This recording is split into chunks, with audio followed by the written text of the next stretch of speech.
ఆ పక్కనే ఉన్నటువంటి బాత్రూంలోనే విగత జీవిగా అయినటువంటి పరిస్థితి చాలా విషాదాన్ని నింపిందని చెప్పుకోవచ్చు. ఎట్లా చేశారు? ఎవరు చేశారు? ఆ ఇంట్లో వినాయక విగ్రహాలు తయారు చేసేటువంటి వ్యక్తి ఉండేవాడు. అతనికి దీనికేమన్నా సంబంధం ఉందా?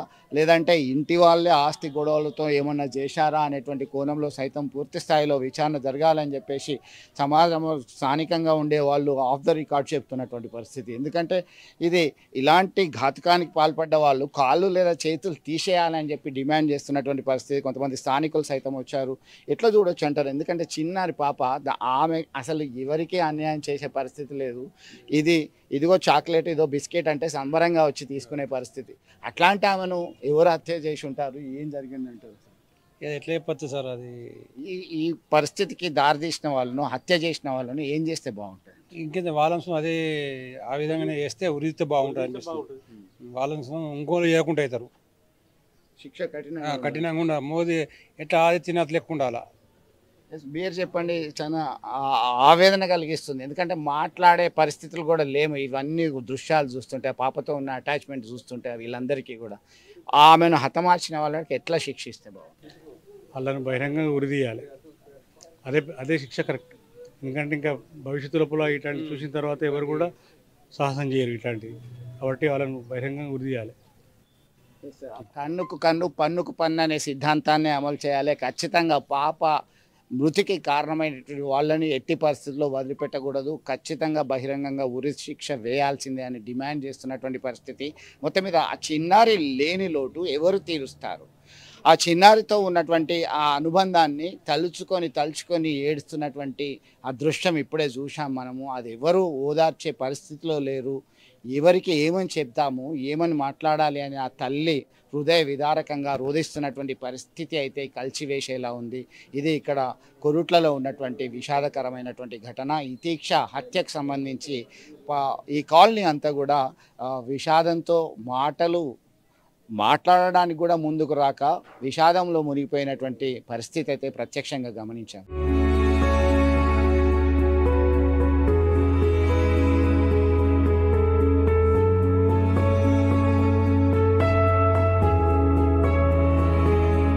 ప్రస్తుతం ఈ దీక్ష ఇక్కడే ఈ ప్రాంతంలోనే విగత జీవిగా ఉన్నటువంటి విషయం బయటకు వచ్చింది. దానిలో భాగంగానే పోలీసులు రంగంలోకి దిగారు. క్లూస్ టీం సైతం చూస్తున్నారు. అనువనున పరీక్షలు చేస్తున్నారు. ఎవరిని అక్కడికి వెళ్ళడానికి అనుమతించట్లేదు. దీనికి సంబంధించి మనం చూస్తున్నాం ప్రత్యక్షంగా. దీనిలో ఎవరున్నారు, ఏంటి, ఎవరిదే ఇల్లు, ఏం చేశారు, ఎట్లా జరిగింది అనేటువంటి కోణంలో సైతం పోలీసులు అన్ని రకాలుగా విచారణ జరుపుతున్నటువంటి పరిస్థితి. భారీ బందోబస్తు అయితే ఏర్పాటు చేశారు.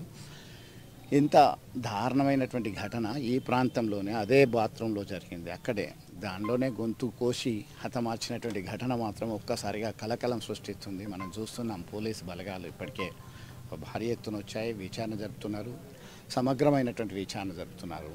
అన్నీ అనువను పరిశీలిస్తున్నటువంటి పరిస్థితి. ఎక్కడ జరిగింది, ఏం జరిగింది అనేటువంటి కోణంలో ఆరాధిస్తున్నటువంటి పరిస్థితి అయితే మనం గమనిస్తున్నాం. దీనికి సంబంధించి అయితే ప్రత్యక్షంగా చూస్తున్నటువంటి పరిస్థితి. ఈ కాలనీ అంతా కూడా ఒక శోక సముద్రంలో మునిగిపోయింది. ఎవరు ఈ ఘాతకానికి పాల్పడ్డారు? ఈ ఇంట్లోనే ఒక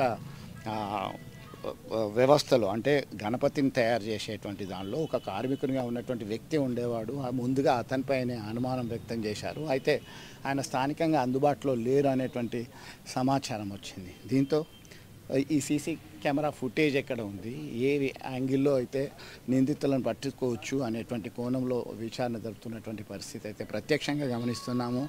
అసలు ఒక షాకింగ్ న్యూస్ ఇదంతా కూడా ఛాలెంజ్గా మారినటువంటి పరిస్థితి.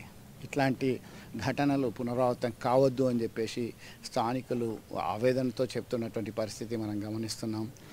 ఈ ఇంట్లో అసలు ఎవరూ లేరు, ఒక్కడే ఉంటున్నాడు. అతను సైతం మద్యానికి బానిసగా మారి సైకోగా మారినటువంటి వ్యక్తి. అయితే దీనిలో ఆయన ప్రమేయం ఉందా, వేరే ఎవరి ప్రమేయం అయినా ఉందా, ఒక్కరు చేశారా, ఓ మహిళ ఓ పురుషుడు కలిసి చేశారా అనే కోణంలో సైతం పలు అనుమానాలకు తావిస్తున్నటువంటి పరిస్థితిని గమనిస్తున్నాం. దీనికి సంబంధించి అయితే పూర్తి విషయాలు మాత్రం పోలీసుల విచారణలో క్లారిటీ వచ్చేటువంటి అవకాశం కనబడుతుంది. దీనికి సంబంధించి అయితే పాపతో ఉన్నటువంటి అనుబంధము, అటాచ్మెంట్ అంతా కూడా వాళ్ళు నెమరు వేసుకుంటున్నటువంటి పరిస్థితిని గమనిస్తున్నాం. దీనికి చూస్తున్నాం ఇప్పుడే ఇలాంటి ఘటనలు పదే కొరుట్ల ప్రాంతంలోనే క్రైమ్ బాగా జరుగుతున్నటువంటి పరిస్థితి అయితే చూస్తున్నాం. ఇది అంతవరకు పాప తనతోనే ఉండే, కానీ ఇక లేదు అనేటువంటి విషయాన్ని గమనించి జీర్ణించుకోలేనటువంటి పరిస్థితి అయితే మనం ప్రత్యక్షంగా చూస్తున్నాం. ఏం చేశారు, ఎందుకు చేశారు, ఎలా చేశారు అనే కోణంలో పోలీసులు ఆరాధిస్తున్నారు. ఇప్పటికే ఒక ఛాలెంజ్గా మారింది, ఒక ప్రెషర్ అయితే వచ్చింది. జగిత్యాల ఎస్పీ ఆదేశాలు జారీ చేశారు. స్థానికంగా డిఎస్పీ, సిఐలు, ఎస్ఐలు రంగంలో దిగారు. రాత్రి 6 గంటలకు మిస్ అయినటువంటి పాప లేదు అనేటువంటి విషయం గంట తర్వాత తెలిసిన తర్వాతనే వెతకగా ఇక్కడే ఉన్నటువంటి అచేతన స్థితిలో ఉన్నటువంటి పాపను గమనించి ఆసుపత్రికి తరలించేసరికి ఆమె మృతి చెందింది అని చెప్పేసి డాక్టర్లు చెప్పారు. దీనికి సంబంధించి అయితే పోలీసులు చూస్తున్నారు. ఇదే ఈ మెట్ల కిందనే ఒక బాత్రూమ్, మెట్ల కిందనే ఉన్నటువంటి బాత్రూమ్, దీనిలోనే పాప మృతదేహం లభ్యమైంది. ఇదే ఇల్లు, ఈ ఇంటిలోనే ఎవరు ఎందుకు పాపం చేశారు అనేటువంటి కోణంలో సైతం అన్ని తీవ్రమైనటువంటి ఆందోళన, ఆవేదన వ్యక్తం చేస్తున్నటువంటి పరిస్థితి మనం గమనిస్తున్నాం. ఒకసారి చూద్దాం దీనికి సంబంధించి. ఈ ఏరియాలో ఎవరిని కదిలించినా ఒకటే చెప్తున్నారు, చాలా షాకింగ్ విషయము, మనం జీర్ణించుకోలేకపోతున్నాం. అసలు పాపతో మీకు ఎట్లాంటి అటాచ్మెంట్ ఉండే? పాప మీతో సైతం ఆడుకుంది, చిన్న కబుర్లు చెప్తూ బుడిబుడి నడకలతో ఆదరించే యాక్టివ్గా ఉన్న పాప మీకు చివరిగా ఎప్పుడు కనబడ్డది, ఎట్లా? నిన్న ఆ రోజు సాయంత్రం 5:30 సుమారులో ఇంటికి వచ్చాను. వచ్చినప్పుడు పాప నాతో 6 గంటల తర్వాత నాతోటే ఆడుకున్నది. ఆడుకున్న తర్వాత నేను షాప్కి వెళ్ళిపోయినా, నాన్నమ్మతోటి నాతోటే ఆడుకున్నది. షాప్కి వెళ్ళిపోయిన తర్వాత 8:30కు నాకు ఫోన్ చేశారు, అమ్మాయి కనబడతలేదంటే షాప్ బంద్ చేసుకుని వచ్చిన తర్వాత అంతా లింకినాం, గాలించినాం. లింకితే ఎక్కడ కానిస్టేబుల్ గారు వచ్చి అలా చూసిన వరకునే అల్లు ఉండే షాప్. అది బాధాకరమైన విషయం. పాప మిస్ కాగానే పోలీసులో చెప్పిందా, సమాచారం చెప్పి హాఫ్ అన్ అవర్కు ఇంటి వాళ్ళు పోయి కంప్లైంట్ ఇచ్చినట్టు ఇవ్వగానే సార్ వాళ్ళు వచ్చారు. వెంటనే పోయి ఇంటి వారు కట్టుకొచ్చారు. అంటే దాదాపు 2 గంటల పాటు వెతికారా పాప? వెతికిండ్రు, 2 గంటల వెతికిండ్రు. 6:30 నుంచి 8:30 దాకా వెతికిండ్రు. అక్కడ మీరు చూసేసరికి పాప చనిపోయి ఉన్నది. గొంతు మీద గాయాలు, అంతా రక్తం మడుగులు ఉంది పాప. ఎవరు ఏంటి అనేది తెలియదు ఇంతవరకు. ఓకే. సో తరచూ మీ దగ్గరకు వచ్చి ఆడుతుంటే మా వాడు అక్కడ అందరు ఇళ్ళకి వస్తుంటే మంచిగా హ్యాపీగా మాతోటి కలిసి ఉంటుండే అమ్మాయి. చాలా బాధాకరమైన విషయం. సో ఆప్యాయత, అనురాగాలు, అనుబంధాలతో కూడుకున్నటువంటి కాలనీ ఇదంతా కూడా. తాత, మామ, అన్న అనుకుంటూ వరుసలు పెట్టి పిలుచుకునేటువంటి కాలనీ ఇది. ఒక్కసారిగా ఇలాంటి విపత్తు లాంటి వార్త తెలిసేసరికి ఎవరు జీర్ణించుకోలేకపోతున్నారు. అప్పటికే సాయంకాలం 5 గంటల వరకు, 6 గంటల వరకు తనకు మాట్లాడి తనతో ఆడినటువంటి పాప ఒక గంట తర్వాత లేదు, మిస్ అయింది అని చెప్పి వార్త తెలియగానే షాపు మూసేసి ఇక్కడికి వచ్చి వెతికారు. అలాగే పోలీసుల సహకారం తీసుకొని వెతికేసరికి ఇక్కడే విగత జీవిగా ఉంది. మెడ మీద, గొంతు మీద బలమైన కత్తి గాయాలు ఉన్నాయి.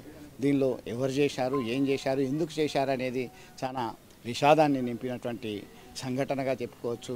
ఇది మాటలకు అందని ఘటనగా అభివర్ణించవచ్చు. మొత్తం మీద ఇలాంటివి రిపీట్ కాకుండా కఠిన శిక్షలు విధించాలని చెప్పేసి స్థానికుల నుంచి డిమాండ్ వస్తున్నటువంటి పరిస్థితి.